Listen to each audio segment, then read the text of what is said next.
Hello guys and welcome to this video. Today I've got the Seiko SRPD67K1, the beige dial variant of the Seiko 5 Sport to show you. I've just bought this watch along with some other watches actually because I'm planning to modify it, and I'm actually going to be removing a few of the parts off this, but I did want to keep hold of this dial because I find that color very interesting, and it's actually going to make a really nice project for another watch I'm working on. So if you're into modding Seikos, you can have a look at some of the videos on my channel and subscribe to see what happens to this one. In the meantime though, as a standard watch, it is pretty striking anyway. It comes on this interesting mesh bracelet, which I'm going to be covering in a bit more detail soon. But on the whole, if you're not familiar with this model, it is the kind of updated Seiko SKX. It's the exact same case size and pretty much all the dimensions are the same. 22mm straps. It has a rotating 120 click unidirectional dive bezel. This isn't an official dive watch though.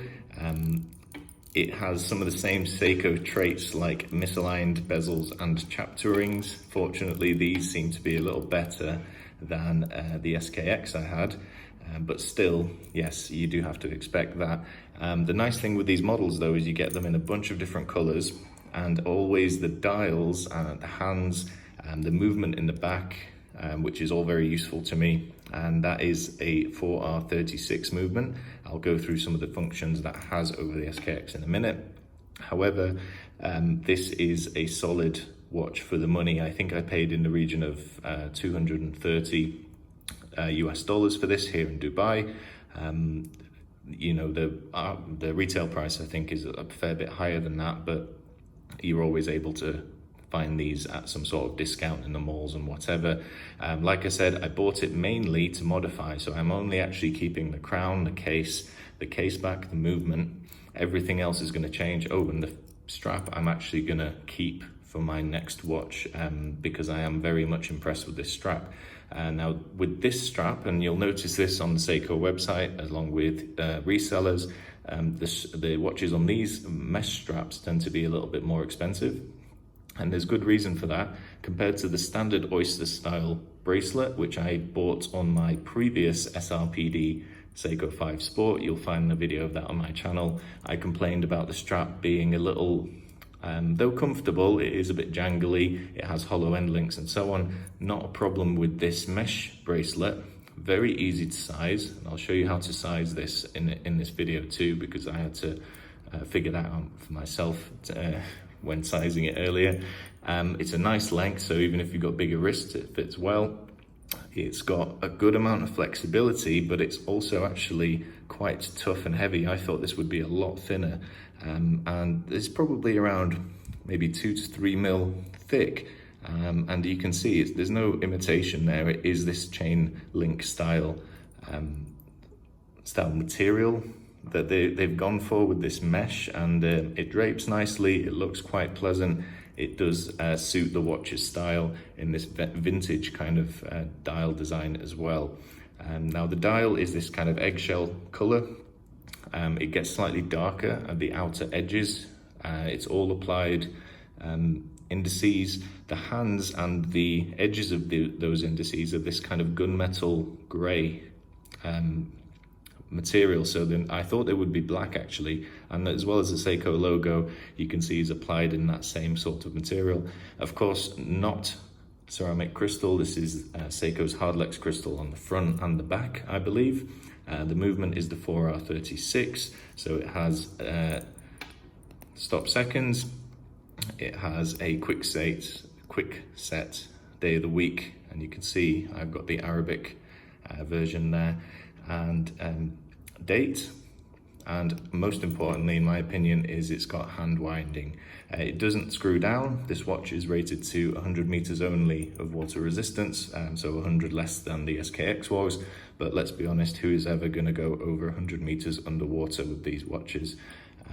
It's nice to have a real diver's watch, but I think the money they saved by not having to do that test, they've actually added in terms of the finish of the dial, and also different options for the colors and things that people actually want, and hence the Seiko mod community is so thriving.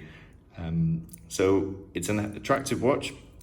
One I would recommend. I'll give you a wrist shot in a minute. One reason, like I said, I bought this was to test out this bracelet, and I'm really quite impressed with this bracelet. I would highly recommend you try one. This was the first mesh style bracelet I've ever tried, and before I put it on, actually, I'll quickly show you. This is the clasp that you can move to resize it. All you need to do is lift this part up. I just got a spring bar tool. It's kind of hard to do it by hand. I don't think it's possible to do it without a lever of some sort, but you want to reach under there, open this flip lock, and then you can resize the strap. Interestingly, it only lets you position this in about maybe 2 mil increments or so. I think it depends on the little stamps into the bracelet here. I don't know if you'll be able to see them. Perhaps you can see, no, not really. There are some little sort of, it feels like almost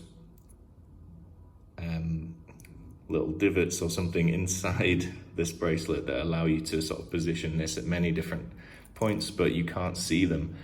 So you can't see any unused kind of holes like you would on a leather strap or something like that. And also it shuts pretty tightly. So let me put this on.